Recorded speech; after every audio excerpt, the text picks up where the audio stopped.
Bismillahirrahmanirrahim. Assalamualaikum warahmatullahi wabarakatuh. Salam sejahtera bagi kita semua.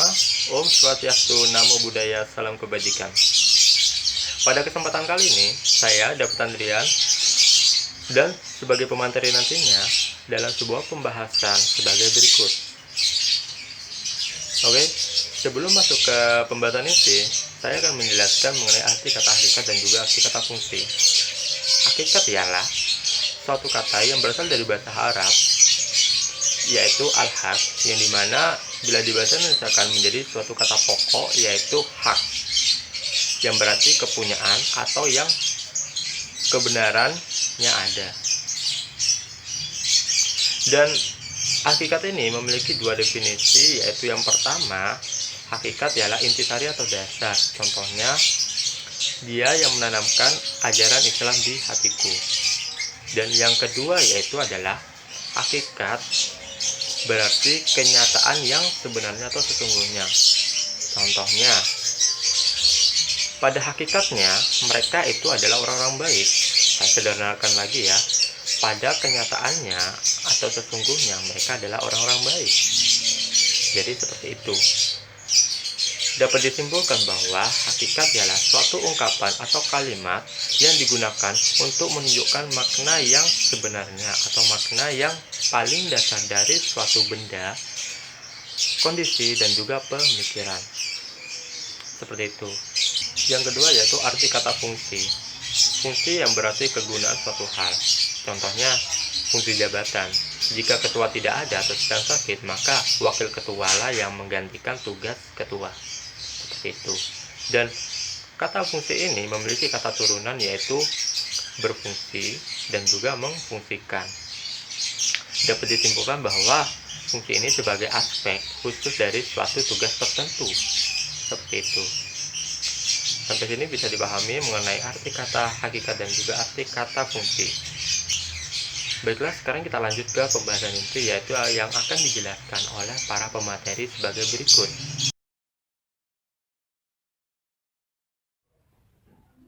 Oke, next ke pembahasan yang selanjutnya yaitu tentang problematika dan penyelewengan kekuasaan. Problematika merupakan persoalan-persoalan sulit yang dihadapi dalam proses pemberdayaan, baik secara individu, golongan, maupun masyarakat.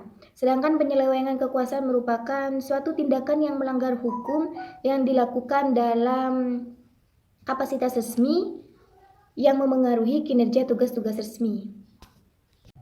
Kekuasaan merupakan bentuk kesanggupan atau kemampuan seseorang dalam menguasai suatu golongan supaya terciptanya sebuah keadilan. Namun dalam kekuasaan tersebut banyak disalahgunakan untuk mencari kekayaan, sehingga banyak penguasa mencari kekayaan dengan berbagai cara, termasuk menggunakan jabatan yang telah diamanahkan oleh rakyat kepadanya. Di sini saya akan memberikan satu contoh tentang penyelewengan kekuasaan, yaitu korupsi. Korupsi dapat diartikan sebagai tindakan penyalahgunaan kekuasaan atau wewenang yang dapat merugikan masyarakat luas demi kepentingan pribadi maupun kelompok. Selain itu, korupsi merupakan bentuk penyalahgunaan kekuasaan yang bertentangan dengan nilai moral, nilai-nilai yang ada dalam masyarakat, dan juga nilai hukum yang dilakukan untuk memperkaya diri demi kepentingan pribadi.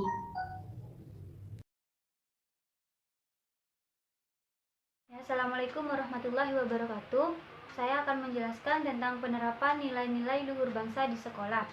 Nah, menerapkan nilai-nilai Pancasila bagi peserta didik di era globalisasi seperti saat ini merupakan hal yang sangat penting sebagai benteng dalam menghadapi tantangan di era globalisasi yang terus saja berkembang seperti saat ini. Penerapan ini bisa dilaksanakan dalam momentum-momentum tertentu, seperti pada saat peringatan Hari Sumpah Pemuda, Hari Kemerdekaan, ataupun hari besar nasional lainnya. Karena pada kenyataannya, saat ini banyak peserta didik dan generasi muda yang memiliki moral dan akhlak yang rusak karena beberapa hal yang mempengaruhi mereka. Bisa saja karena dampak buruk globalisasi, media elektronik yang semakin canggih, teman bergaul, narkoba, minuman keras, ataupun hal-hal negatif lainnya. Keadaan demikian merupakan keadaan yang sangat memprihatinkan dan butuh perhatian khusus. karena mereka ini adalah penerus bangsa yang akan meneruskan perjuangan generasi tua dalam membangun bangsa Indonesia. Namun, jika sebelum tiba waktu mereka untuk ikut dalam pembangunan bangsa Indonesia ini, tetapi moral dan akhlak mereka sudah rusak, maka tentu saja negara ini tidak akan maju jika dipimpin ataupun dibangun oleh generasi penerus yang seperti itu. Maka dari itu, diperlukan pembenahan-pembenahan agar generasi penerus tersebut bisa memiliki akhlak dan moral yang baik untuk masa yang akan datang.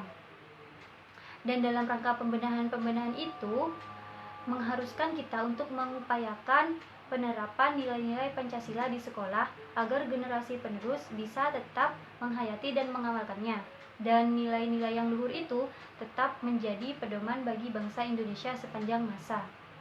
Nah, nilai-nilai karakter yang diterapkan pada hal ini diambil dari nilai-nilai karakter bangsa Indonesia yang tercermin dalam Pancasila.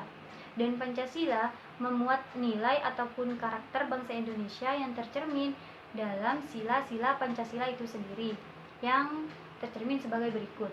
Nilai yang pertama yaitu nilai-nilai ketuhanan yang Maha Esa. Terkandung di dalamnya prinsip asasi: 1. Kepercayaan dan ketakwaan terhadap Tuhan yang Maha Esa. 2.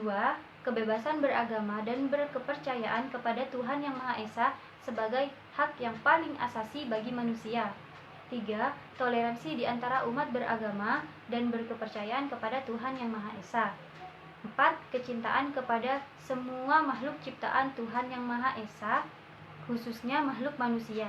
Jadi, pada penerapan nilai luhur bangsa di nilai ini di sekolah adalah siswa bisa saling menghargai perbedaan kepercayaan masing-masing antar teman. Kemudian nilai yang kedua yaitu nilai-nilai kemanusiaan yang adil dan beradab. Terkandung di dalamnya prinsip asasi: 1.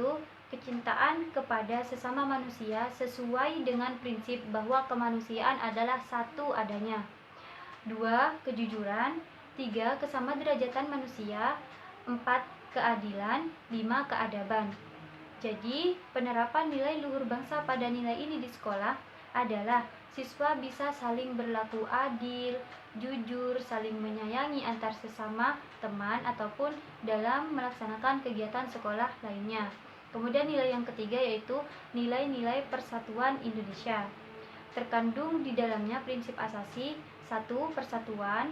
2. Kebersamaan. 3. Kecintaan pada bangsa. 4. Kecintaan pada tanah air. Dan 5. Bhinneka Tunggal Ika.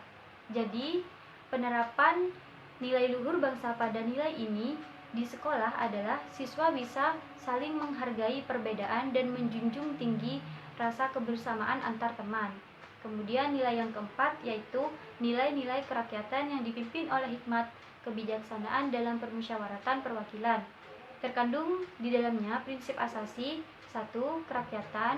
2. Musyawarah. 3. Demokrasi. Dan 4. Hikmat. Jadi, penerapan nilai luhur bangsa pada nilai ini adalah siswa bisa melakukan musyawarah dalam mengambil keputusan bersama yang melibatkan banyak orang. Kemudian nilai yang kelima yaitu nilai-nilai keadilan sosial bagi seluruh rakyat Indonesia. Terkandung di dalamnya prinsip asasi: 1. Keadilan sosial. 2. Kesejahteraan lahir dan batin. 3. Kekeluargaan dan kegotong royongan. Dan 4. Etos kerja. Maka penerapan nilai luhur bangsa pada nilai ini di sekolah adalah siswa bisa melakukan gotong royong, seperti contoh kecil saat membersihkan sekolah, membersihkan kelas, ataupun pada saat ada kegiatan ataupun acara sekolah lainnya. Nah, penerapan nilai-nilai Pancasila di sekolah ini diwujudkan dengan penanaman nilai-nilai karakter pada setiap pembelajaran di kelas. Dan nilai karakter ini diterapkan sesuai dengan kompetensi dasar yang akan dicapai pada setiap pembelajaran. Selain itu, nilai karakter ini juga bisa digunakan ketika akan berdiskusi tentang isu-isu yang sedang berkembang di masyarakat sesuai dengan sudut pandang Pancasila, sehingga peserta didik bisa terbiasa dalam melihat, menganalisis, menyikapi ataupun bertindak sesuai dengan nilai-nilai yang ada dalam Pancasila terhadap fenomena ataupun isu yang sedang terjadi di sekitarnya. Dengan begitu, generasi penerus dan peserta didik ini bisa tetap mengikuti perkembangan globalisasi dan tetap mempertahankan nilai-nilai yang terkandung dalam Pancasila. Sekian penjelasan dari saya. Terima kasih. Wassalamualaikum warahmatullahi wabarakatuh.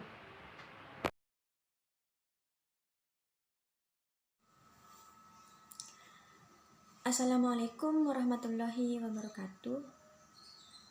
Saya Siti Fatimatus Zahra sebagai pemateri ketiga yang akan menjelaskan tentang moralitas generasi penerus bangsa. Generasi penerus bangsa adalah para pemuda dan pemudi yang harus benar-benar kita perhatikan dan kita bina dengan baik. Karena bagaimanapun mereka adalah penerus generasi cita-cita bangsa kita. Nah, etika dan moral ini sangat penting untuk kita miliki. Karena jika manusia hidup tanpa adanya etika dan moral, maka manusia tersebut akan hidup layaknya seperti binatang. Namun dengan adanya moral dan etika ini, manusia bisa dihormati dan juga dihargai. Moral adalah sesuatu yang tampak dari bagaimana cara kita beradaptasi, cara kita berinteraksi, dan bahkan cara kita bersosialisasi, baik dari segi lingkungan yang ada maupun di kehidupan bermasyarakat. Di antara moral dan etika memiliki kesamaan, namun juga pula ada perbedaannya, yaitu etika lebih cenderung pada teori, menggunakan tolak ukur dan pola pikiran dan juga rasional. Sedangkan moral lebih bersifat praktis, yaitu bisa kita lihat tadi dari segi cara kita berinteraksi, cara kita beradaptasi, dan juga cara kita bersosialisasi. Dampak modernisasi dan globalisasi dapat mempengaruhi sikap para pemuda dan pemudi bangsa kita, yaitu dari sikap negatif dan juga sikap positifnya. Dari segi sikap positifnya adalah para pemuda dan pemudi bersikap terbuka, yaitu menerima dengan cara terbuka, bersikap dinamis, tidak lagi terbelenggu dengan hal-hal yang bersifat kulot. Dan yang kedua, para pemuda dan pemudi memiliki pola pikiran yang luas dan wawasan yang luas, tidak lagi kesulitan untuk mendapatkan pendidikan, karena dunia pendidikan saat ini sudah disamaratakan oleh pemerintah. Lalu yang ketiga adalah dapat membuka lapangan kerja seluas-luasnya untuk masyarakat. Sedangkan dari segi negatifnya adalah yaitu bersikap apatis. Bersikap apatis itu adalah bersikap tertutup atau was-was. Dan yang kedua, masyarakat sudah merasa nyaman dengan keadaan kondisi kehidupan yang ada. Yang ketiga adalah bersikap acuh tak acuh dan mudah terjadi sering adanya konflik antar sekelompok ataupun individu. Selanjutnya adalah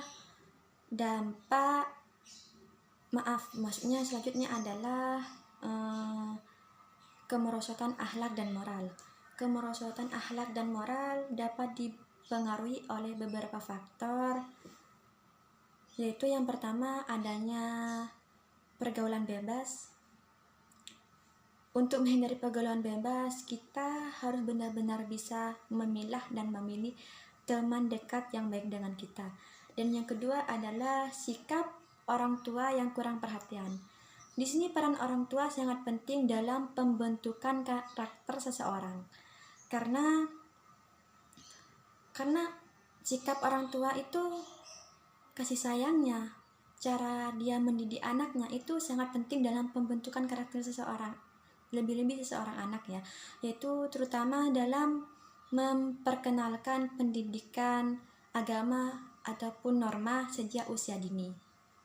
Dan yang ketiga, terlalu mengikuti tren kids zaman now. Yang keempat adalah hempika ekonomi yang semakin sempit sehingga membuat para remaja stres dan membutuhkan tempat pelarian. Dan yang kelima adalah kurangnya pendidikan norma dan agama, yaitu dengan cara meningkatkan iman dan takwa, bisa lebih dengan cara kita bersabar dan bersyukur serta beramal soleh. Sekian, terima kasih, kurang lebihnya mohon maaf. Wassalamualaikum warahmatullahi wabarakatuh. Hai, kembali lagi dengan saya.